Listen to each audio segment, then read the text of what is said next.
하나님의 그 일하심에는 참 우리가 이해하지 못하는 것이 참 많습니다. 그러나 이제 시간이 좀 흐르면 그 이유를 조금씩 알아갑니다. 그리고 마침내 하나님이 합력하여 선을 이루셨구나 라는 것을 이제 고백하게 됩니다. 그래서 믿음의 길이라고 하는 것이 쉽지 않지만 영광스러운 것을 알 수 있습니다. 오늘부터 살펴보는 요나서가 사실은 그러한 말씀 가운데 하나다. 처음에는 도대체 왜 이러실까 했지만 시간이 흐르니까 그렇구나를 알게 되는 겁니다. 왜 그러냐면 요나 선지자는 이스라엘 사람인데 이방의 나라 아수르 수도 니느웨에 가서 복음을 전하라고 하였습니다. 근데 오늘 읽어보면 알겠지만 아수르는 아주 악독한 나라거든요. 그 나라에 가서 회개의 복음을 전하라라고 하는 것입니다. 우리가 앞서서 살펴봤던 오바댜도 이방 나라인 에돔에 대한 심판의 메시지를 말하고 있었는데 요나서는 이제는 그나마 에돔은 야곱과 형제 관계니까 좀 친밀할 수 있지 않나요? 그런데 니느웨 아수르는 아주 이스라엘과 적대적인 관계고 그리고 먼 이방의 나라이고 당시에 이제 제국을 형성해 가고 있었던 나라였습니다. 근데 이런 나라에 가서 말씀을 전하라는 것을 이제 듣게 되는 것입니다. 그래서 요나를 잘 이해하려면 이 시대의 배경을 정확하게 인식하고 있는 게 중요한데 요나서가 쓰여진 이 배경도요. 앞서서 우리가 살펴보았던 아모스서나 호세아서처럼 여로보암 2세 때의 내용입니다. 그러니까 여로보암 2세 때 아모스 또는 호세아 그리고 요나 세 사람의 선지자가 있었는데 그 가운데 두 사람은 이 이스라엘을 향하여서 하나님의 말씀을 전하였다고 한다면 요나는 이방의 나라 아수르에 가서 복음을 전하라는 명령을 이제 받았던 것입니다. 요나가 이때에 세워진 그 선지다라고 하는 것은 열왕기하 14장 25절과 27절을 보면 기록이 나와 있습니다. 이스라엘의 하나님 여호와께서 그의 종 가드헤벨 아미떼의 아들 선지자 요나를 통하여 하신 말씀과 같이 여로보암이 이스라엘 영토를 회복하되 하맛 어기에서부터 아라바 바다까지 하였으니 이는 여호와께서 이스라엘의 고난이 심하여 매인자도 없고 노인자도 없고 이스라엘을 도울 자도 없음을 보셨고 여호와께 또 이스라엘의 이름을 천하에 없이 하겠다고 아니하셨으므로 요아스의 아들 여로보암의 손으로 구원하심이었더라 이렇게 되어 있어요. 그러니까 이 말은 여로보암 2세 때 우리가 알고 있듯이 정치, 경제, 사회, 문화, 국방에 있어서 가장 화려했던 시대입니다. 마치 우리가 다윗과 솔로몬의 시대와 같은 그러한 영광을 누리고 있었던 시대가 북이스라엘의 여로보암 2세의 시대였습니다. 그러니 얼마나 신나게 살았습니까? 반면에 아수르는 요때는 아직 제국으로서 엄청나게 성장하기 전에 내부 사정으로 인하여서 아주 혼란기에 있었던 그런 어떤 시대였습니다. 그러니까 북이스라엘이 막 점점점 국력을 키우고 이 영토를 확장하고 있을 때 이 아수르는 내정 문제, 그러니까 국내 정치의 문제로 인하여서 힘을 쓰지 못하고 있는 그런 상황에 처하여 있었습니다. 이때 하나님께서 요나를 부르시고 선지자로 삼으셨다가 그를 니느웨로 보내시는 것입니다. 요나가 활동하였을 때 함께했던 선지자들이 아모스와 호세아라고 하였습니다. 우리가 아모스서와 호세아서를 다 살펴보면서 우리가 보았듯이 여로보암 2세 때는 부강하였지만 동시에 어땠습니까? 부패하였습니다. 타락하였습니다.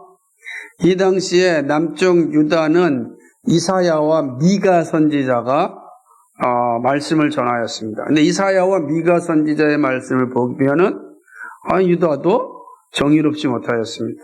특히 미가 선지자는 공의에 대해서 아주 강력하게 선포하는 걸 보게 됩니다. 그러니까 그런 걸 보면 북이스라엘이나 남쪽 유다나 사실은 아주 건강하지 못한 상황이었고, 특별히 북이스라엘 여로보암 2세 때는 온전하게 아주 부패한 모습이 다 나타났다라고 하는 것입니다. 이스라엘이 이제 멸망한 시점이 722년, 그러니까 주전 이제 BC니까요. 722년경입니다. 여로보암 2세의 통치는 주전 784년에서 753년 그 사이입니다. 이 시기에 하나님은 요나를 부르시고 니느웨로 가라고 하였습니다. 그리고 니느웨에 가서 복음을 전하고 니느웨가 회개하고 그 다음에 엄청난 이제 변화를 가지게 됩니다. 그러고 난 뒤에 이제 722년에 북이스라엘이 아수르에 의하여 망하게 됩니다. 여러분 이상한 걸 생각해 보세요.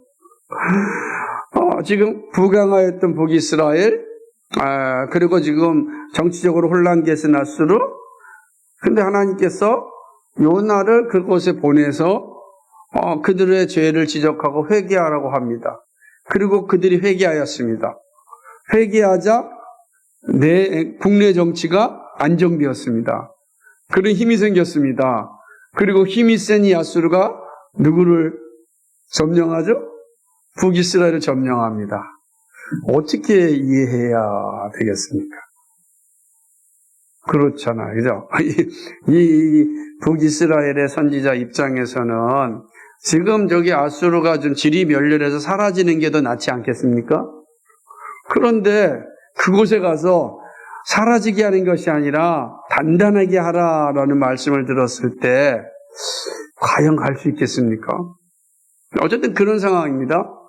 역사를 보면 결국은 요나의 그 선포된 말씀을 듣고 니느웨는 안정을 취하였고, 그리고 마침내 이 북이스라엘을 침공하여서 이스라엘을 멸망시키는 일을 하게 하였습니다. 여로보암 2세의 시대, 그들은 아주 부강하였지만 아주 교만하였고, 통치자가 교만하니까 백성들도 교만하였습니다. 돈이 좀 있으면 항상 교만해져요. 권력이 좀 있으면 교만해지는 것입니다. 하나님이 이러한 시기에 요나를 아수르 니느웨를 보내어 말씀을 전하게 하는 것입니다. 요나 선지자를 통하여 말씀하시고자 하는 하나님의 뜻이 무엇인가, 이런 배경을 들으면 궁금할 수밖에 없습니다. 왜 이렇게 하셨을까라고 하는 거죠. 어떻게 하나님께서 이방인의 나라 니느웨에게 말씀을 전하게 하였고, 그리고 그 말씀을 들은 니느웨를 통하여 아수르를 통하여 북이스라엘을 멸망시키게 하셨을까? 여러분, 이런 한번 고민이 이제 들 수밖에 없는 정황이라고 할 수가 있는 것입니다. 하나님께서 정말로 요나를 부르시고 니느웨를 보내신 이유가 무엇일까? 이 악독한 니느웨를 향하여 회개의 복음을 전하게 하시고 그들로 하여금 회개케 하신 하나님의 뜻은 어디에 있을까? 그죠? 우리는 이런 질문을 가지고 요나서를 살펴보아야 합니다. 앞으로 이제 계속 살펴볼 텐데, 이 질문이 처음부터 끝까지 요나서를 읽을 때, 그리고 말씀을 들을 때 이 질문에 대한 답으로서 요나서를 볼 수 있어야 합니다. 자, 이런 질문을 던지면서 요나서의 내용을 좀 차례대로 좀 살펴보고자 합니다. 오늘 두 가지 이 사실을 좀 살펴볼 텐데요. 첫 번째, 이스라엘을 위하여 반면 교사를 삼으시는 하나님의 일하심을 볼 수 있습니다. 그러니까 이 질문이죠. 왜 니느웨의 악독에 대하여 이스라엘의 선지자를 통하여 회개를 외치게 하신 이유가 무엇일까? 이 질문에 대하여 오늘 첫 번째 생각해 볼 것은 이스라엘을 위하여 반면교사를 삼으시는 하나님의 일하십니다. 라는 겁니다. 그러니까 이제 니느웨에 요나를 보낸 건 누구를 위한 거라고요? 이스라엘을 위한 것이다. 근데 이스라엘 위할 때 무엇을 위해서요? 반면교사 삼으라고 보냈다라고 하는 겁니다. 이 장면을 잘 이해하고 있어야 됩니다. 여로보암 2세 때 부강하여 하나님의 말씀이 부강한 이 북이스라엘은 하나님의 말씀이 들리지 않았습니다. 부요함이 가득한 사람들은 자신을 귀찮게 하는 것에 대하여 거부합니다. 지금 잘 살고 있으니까 사실은 복음이 필요 없습니다. 험악한 십자가가 왜 필요하냐고요. 그것은 가난하고 힘없는 사람들의 이야기이지 우리에게는 필요가 없다라고 생각합니다. 우리에게 필요한 것은 승리자 예수지 대속자 예수가 아니다라고 할 수 있습니다. 하나님은 전세가 역전됨을 알고 있었습니다. 부강한 이스라엘이 망하게 되고 빈약한 이방 나라 아수르가 강하게 될 것을 알게 되었습니다. 알고 있었습니다. 그리고 마침내 그 아수르가 북이스라엘을 그래서 선민이라고 하는 유대인들을 점령할 것을 하나님은 다 아셨습니다. 왜냐하면 교만은 멸망의 지름길이기 때문입니다. 하나님은 교만은 멸망의 지름길이라는 사실을 니느웨를 통하여서 보여주십니다. 반면에 겸손한 자는 성공의 앞잡이가 되는 겁니다. 이 사실을 이방의 나라 니느웨를 통해서 보여주시는 것입니다. 무너진 이스라엘이 다시 회복하려면 니느웨를 반면교사 삼아야 합니다. 이제 이 니느웨에 의하여서 아수르에 의해서 이스라엘은 초토화가 될 것이고 거기 있는 모든 백성들은 이제 다 흩어져서 만국으로 이렇게 떠나게 될 것입니다. 북이스라엘이 흩어진 722년에 망하고 난 뒤 그리고 200년 뒤에 이제 남쪽 유다가 망하게 되는데 이 기간 동안 다 흩어져 버리고 말았습니다. 다 흩어졌습니다. 어디로 흩어졌겠습니까? 그죠? 이거 되게 의미심장합니다. 다 흩어지고 말았습니다. 하나님께서 요나를 니느웨로 보내어 니느웨를 구원하신 이유는 이스라엘을 위함입니다. 더구나 아수르는요 야벳의 자손들이 살고 있는 터전이었습니다.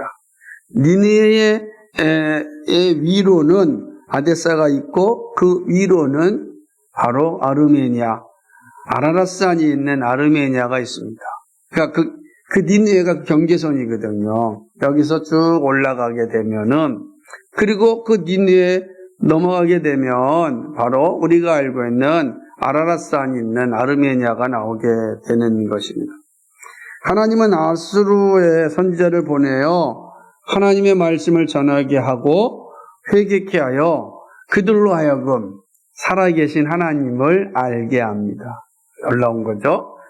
자, 이미 이전에 이들이 누구였냐면 야벳, 물론 이제 셈과 야벳의 그 자손들이 다 분포되어져 있는 경계선이고 그 위가 이제 로부터 시작해서 전부 다 야벳의 자손들이 살고 있었습니다. 긴 시간이 흐르면서 이들은 이방의 나라로 살아갔고 하나님을 알지 못하는 사람들로 이제 살게 되었습니다.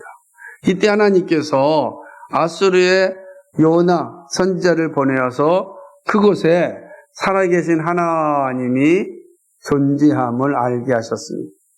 이게 중요한 시점입니다. 그 시점이 그 하나님께서 요나를 통하여 그들에게 살아계신 하나님을 알려주셨습니다. 그리고 후에 멸망한 이스라엘 백성이 정착할 수 있도록 예비하셨습니다. 이 장면이죠.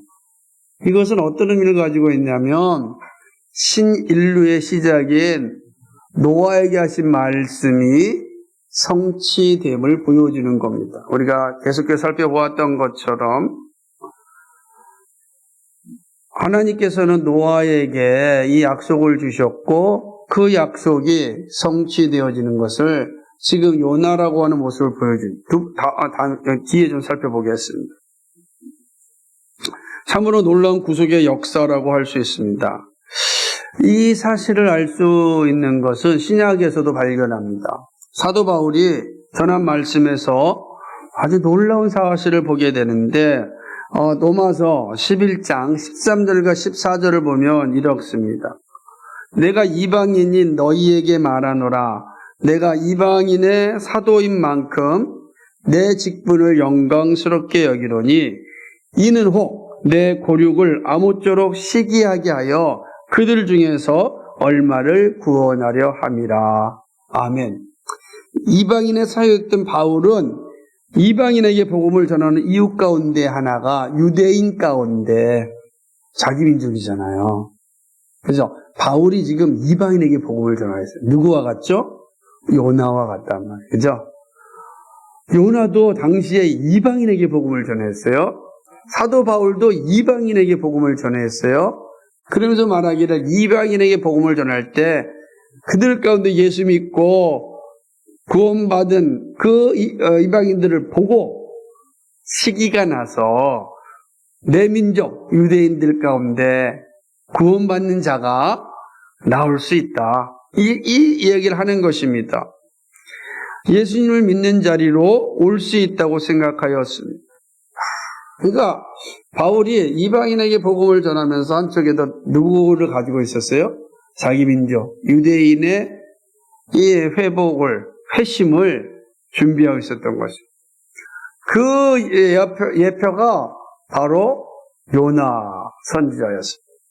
니느웨로 복음을 전하게 한 이유는 바로 하나님의 자녀를 위한 마음입니다. 그러므로 이스라엘은 니느웨를 반면 교사 삼아서 자신들의 무지와 교만을 버리고 회복의 자리로 나와야 합니다. 이들이 다 무너졌고 다시 회복하려면 뭘 보아야 되는 거예요? 사악한 니느웨가 어떻게 회복되었는가? 그들이 말씀을 듣고 회개하였을 때 그들에게 놀라운 은혜가 임하였다라는 사실이죠. 때때로 보면요, 처음 믿는 신자들의 정결한 모습이 오랜 신앙생활하였던 저에게 많은 도전을 줄 때가 있습니다. 그래서 다시금 정신을 차리고 믿음을 가지게, 나의 옛 모습이 잊어버린 건 아닌가라는 생각을 하게 됩니다. 이번에 사실 오늘 여기 주인공이 있어서 좀 그런데 조성환 형제가 이 필리핀 단기 선교 영상을 만들고 그리고 출품을 하였습니다. 그 자체도 너무나도 훌륭하지 않아요? 자기 만들고 또 출품했다는 거 참 용기를 받았습니다. 그런데 놀라운 것은 그 상금을 받을지 안 받을지 모르잖아요. 근데 아예 처음부터 이거 당선이 돼서 상금을 받으면 헌상하겠다 이렇게 결정을 했다는 거예요. 야, 참 감사하죠. 그런데 생각해 보세요. 우리가 생각은 할 수 있잖아요. 아직 뭐 상도 안 받았으니까 돈도 안 들어왔으니까 그럴 수 있는 거죠. 나는 이렇게 할 수 있다. 큰 상을 딱 받았습니다. 그리고 받는 그날 아무런 갈등 없이 세금 딱 떼고 그리고 교회 통장에 헌금을 하였습니다. 저는 거기에 좀 제 자신을 돌아보게 되었습니다. 말은 멋있게 할 수 있고 또 자신 있게 말할 수는 있지만 그걸 행동으로 실제로 옮기는 건 그렇게 쉽지 않습니다. 자, 나는 옛날의 내 모습은 지금의 내 모습은 어떤가 이렇게 저를 돌아보는 그런 시간입니다. 왜냐하면 헌상은 믿음의 고백이거든요. 진짜 엄청난 고백입니다. 누가 알겠습니까? 그래서 그 아무도 모르잖아요. 그냥 받은 거로 끝날 수 있죠. 우리 저 출품했는지도 모르는데, 했는지도 모르는데, 저거 얼마나 귀한 겁니까? 참, 그 믿음 고백이 참 감사하였습니다. 너무나 귀하였습니다. 그래서 나의 모습은 어떤가, 이렇게 돌아보게 됐습니다. 사실 여러분의 모습은 어떻습니까? 여러분 긴 시간 동안 신앙생활하고 지나온 시간들 속에서 여러분은 어떤 그 순수함, 그런 정결함 잘 유지하고 있습니까? 하나님이 주신 그 사랑을 늘 기억하면서 정말로 모든 것이 주께로부터 왔음에 대한 분명한 내 신앙 고백이 아직도 살아 있습니다. 이 모습을 많이 보게 됩니다. 이스라엘이 망하게 되고 그들이 회복하게 되려면 니느웨를 반면교사 삼아야 된다는 것. 지금 이스라엘은 잘 나가고 있지만 망하게 됩니다. 망한 이스라엘이 다시 회복할 수 있는 유일한 길은 어디에 있는가? 니느웨를 보라는 겁니다. 니느웨를 보세요. 니느웨가 여러분의 선생입니다. 하나님께서는 그래서 이 요나를 이방의 나라인 아수르의 수도인 니느웨로 보냈다라고 하는 거죠. 어쩌면 우리에게 있어서도 이런 반면교사들이 있을 겁니다. 그걸 잘 보시고 우리의 신앙을 한번 돌아볼 수 있는 그런 은혜가 있길 바랍니다. 두 번째로는 하나님의 구원 약속은 열방에 이른다라는, 그러니까 하나님의 구원 약속은 열방이죠. 이게 되게 의미심장합니다. 여로보암 2세대 하나님은 요나를 이방의 나라로 선지자로 보냈습니다. 여러분, 선지자가 어떤 사람입니까? 선지자는 하나님의 말씀을 전하는 사람입니다. 그러니까 하나님의 말씀을 전한다라고 할 때는 자기 생각이 아니라 하나님께서 주신 것을 전하는 겁니다. 근데 아수르는 어떤 나라이냐면 아주 무서운 나라입니다. 특별히 그 식민지 국가에 대해서는 잔인한 정책으로 유명한 나라가 아수르예요. 잔인하게 정책을 사용한, 말 듣지 않으면 아주 잔인하게 그 지배를 하였던 그런 나라가 바로 아수르입니다. 더군다나 1절에 있는 것처럼 니느웨는 큰 성입니다. 큰 성이라고 하는 건 그는 의미가 있습니다. 그러니까 거기는 정말로 엄청나게 많은 사람이 있다는 거 아니겠어요? 그 사람이 많다라고 한다는 것은 거기에는 다양한 조직들, 군사 조직도 있을 것이고 정말로 혼자서는 감당할 수 없는 그 모습들이 다 담겨져 있는 도시가 니느웨입니다. 지금도 니느웨는 이러한 도시 아니겠습니까? 안타깝게도 IS가 이 니느웨를 다 파괴해가지고서 지금 그 아름다운 모습이 니느웨는 좀 보이지 않지만, 그러나 이런 어떤 모습들을 이제 보게 되는 것입니다. 잠시 동안 정치적 혼란으로 어려움을 겪고 있지만 제국이었습니다. 그런 나라에 하나님의 말씀을 전하는 것은 쉬운 일이 아닙니다. 더구나 오늘 요나 선지자가 기록한 1절을 보면 큰 성이자 악독이 가득하였습니다. 부패한 나라다, 아주 포악한 나라다라고 하는 거죠. 매우 잔인한 나라였습니다. 악독이 하나님께 이르렀다라고 말씀하고 있어요. 악독이 조금 이렇게 악하게 했다고 해서 그 하나님께서 상달되겠어요. 이 의미는 아주 그냥 온 성에 다 아주 부패해졌고 사악한 사람들이 가득하여서 가난하고 힘든 사람들의 울부짖음이 하늘로 올라갔다라고 하는, 하나님이 보시니까 마치 소돔과 고모라와 같은 그런 아주 악한 나라가 바로 니느웨 성이었어요. 이게 요나서 1장 1절에서 이제 1절 2절이 기록하고 있는 내용인 것입니다. 이런 나라에 가서 복음을 전하는 건 무슨 의미가 있겠습니까? 가서 아마 복음 전하자마자 아마 순교할지 모릅니다. 또 하나는 이렇게 악한 놈들에게 왜 생명의 복음을 전하냐고요? 이렇게 생각할 수 있지 않겠습니까? 우리가 보면 그럴까? 그 모습을 다 볼 수가 있는 겁니다. 그래서 요나도 가기를 싫어했습니다. 도망치잖아요. 앞에 살펴보겠지만은 니느웨로 안 가고 다시스로 가는 배를 타고 도망갑니다. 충분히 이해가 됩니다. 사악한 나라이고 아주 잔인한 나라입니다. 이런 데 가가지고 내가 복음을 전해야 된다라고 할 때 쉽지 않은 결정이라고 할 수가 있습니다. 하지만 하나님은 요나를 끝까지 니느웨로 보내시고 말씀을 전하게 하십니다. 왜 그랬을까요? 하나님의 계획이 있기 때문입니다. 유대인들은 오직 자신만이 선민이라는 의식이 있었습니다. 하지만 하나님은 땅끝까지 이르러 백성을 삼으시기로 하였습니다.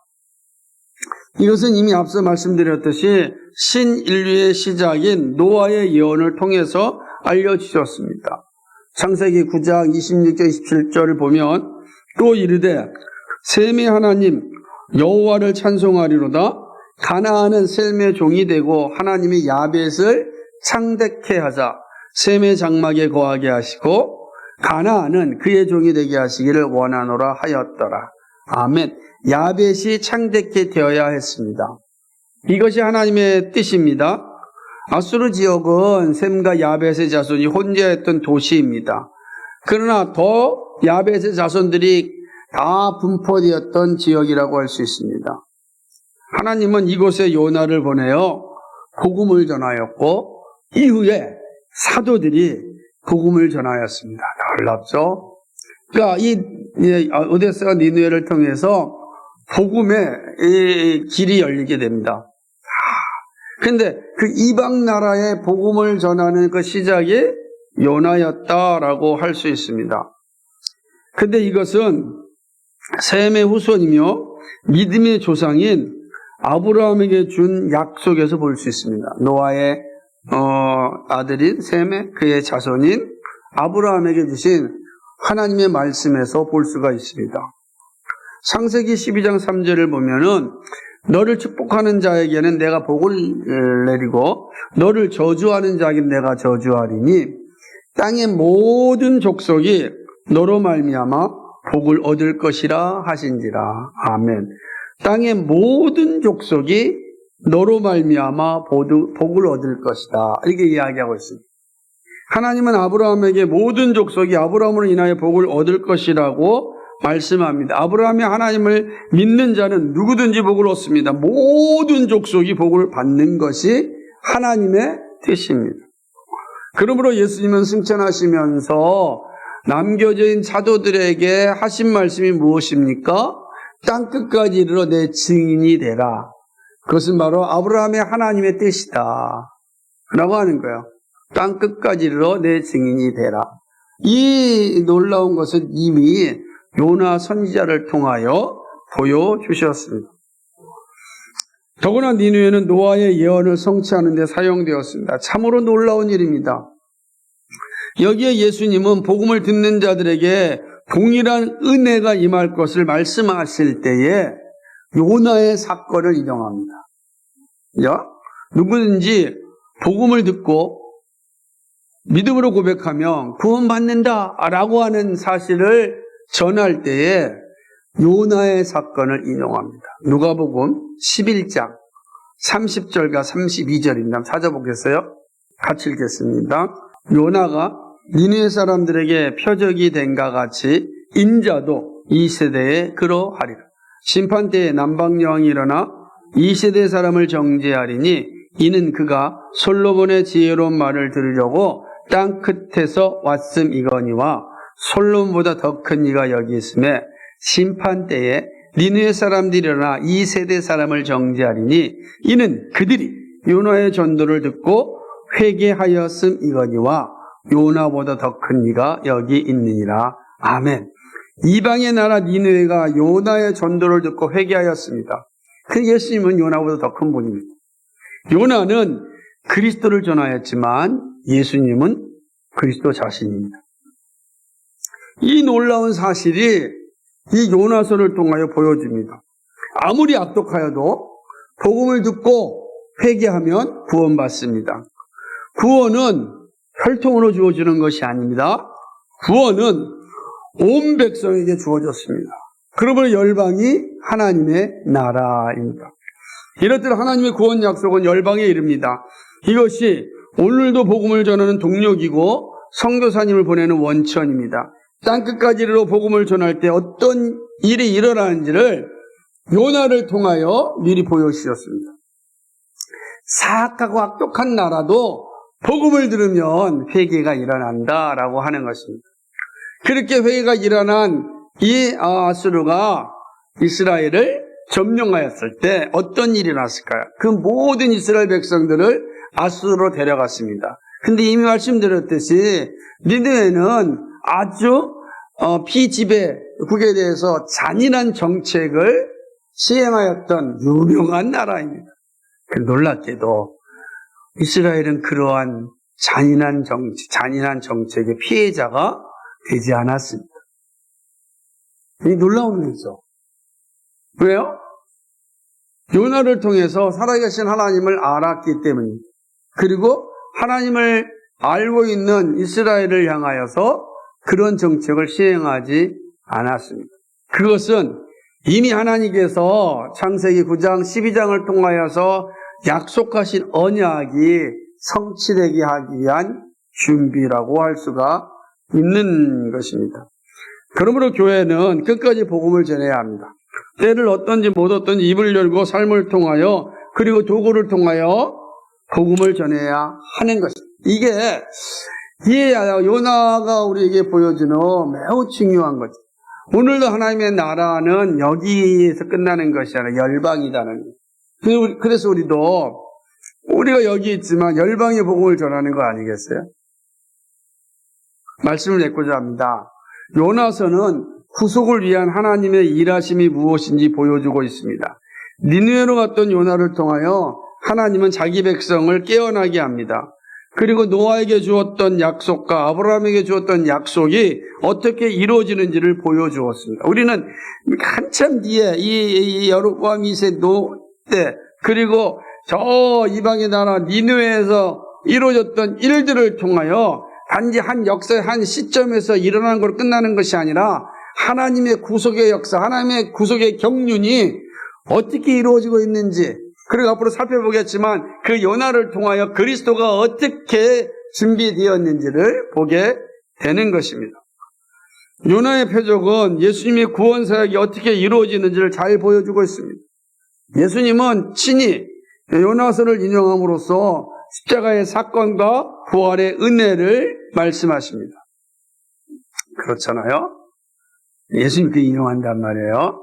내가 너에게 보여줄 이 표징이 있다면 요나의 표징 외에는 없다.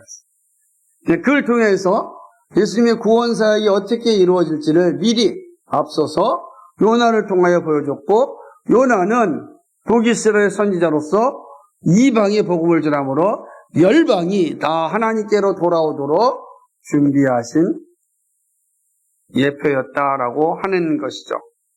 이방인인 우리들이 구원을 받을 수 있었던 것은 바로 요나를 통하여 보여준 니느웨의 구원에 있습니다. 우리 이방이잖아요.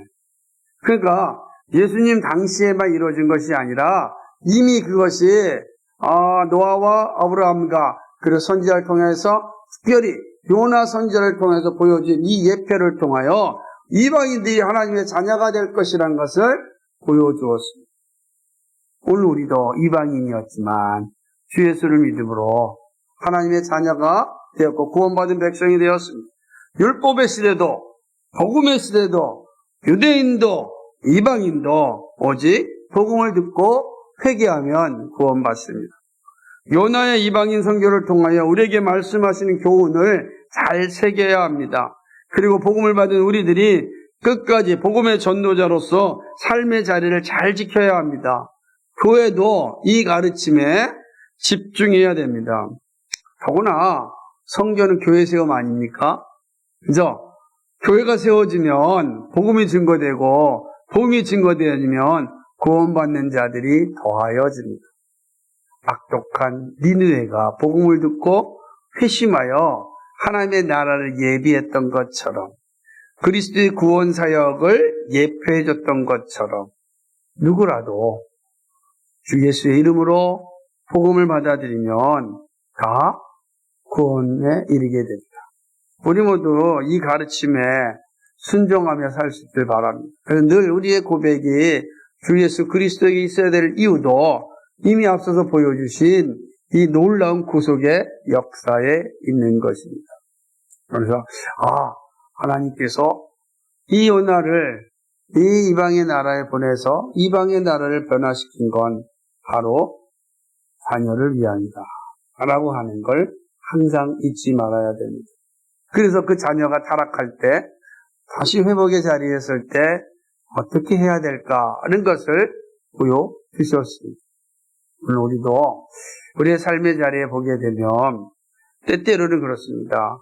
우리가 어른이 돼서 믿음을 가지고 살아간다고 하지만 때때로는 주일학교 아이들에게 간절하고 정결한 기도의 모습을 통하여서 우리가 반면교사 삼아야 될 때가 있습니다. 우리는 이렇게 순수하고 확실한 믿음을 가지고 기도하는가. 뿐만 아니라 하나님께서 우리를 통하여서 이 지역에 교회를 세웠지만 우리가 끊임없이 선교사를 파송하는 건 하나님의 뜻이다. 그리고 정말 선교사를 끊임없이 파송할 수 있는 교회가 될 수 있도록 기도하고 준비해야 합니다. 그것이 오늘 우리를 부르신 목적입니다. 이런 은혜가 우리 모두에 있기를 소망합니다.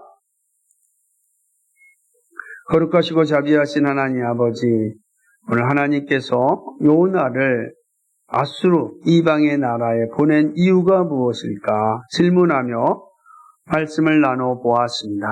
하나님 아버지, 자기 백성을 위한 반면교사로서 이방인 니느웨를 사용하였음을 보게 됩니다. 그리고 하나님의 나라는 땅끝까지 이르러 완성되어지는 것임을 요나를 통하여 보여주었습니다. 하나님이 두 가지 사건을 통하여서 예수 그리스도를 믿는 우리들이 어떻게 살아야 하는 일을 알려주셨습니다. 오늘도 이 요나서를 시작합니다. 앞으로 요나서를 통하여서 하나님의 뜻을 더 깊이 살펴보고 구원의 놀라운 역사 가운데 흘러가고 있는 하나님의 경륜을 잘 살필 수 있는 우리 모두가 되게 하여 주옵소서. 그리고 그 하나님의 뜻에 온전히 순종하여 하나님께 영광 돌리며 살아갈 수 있는 우리 모두가 되게 하여 주옵소서. 감사합니다. 예수 그리스도의 이름 받들어 기도하옵나이다. 아멘.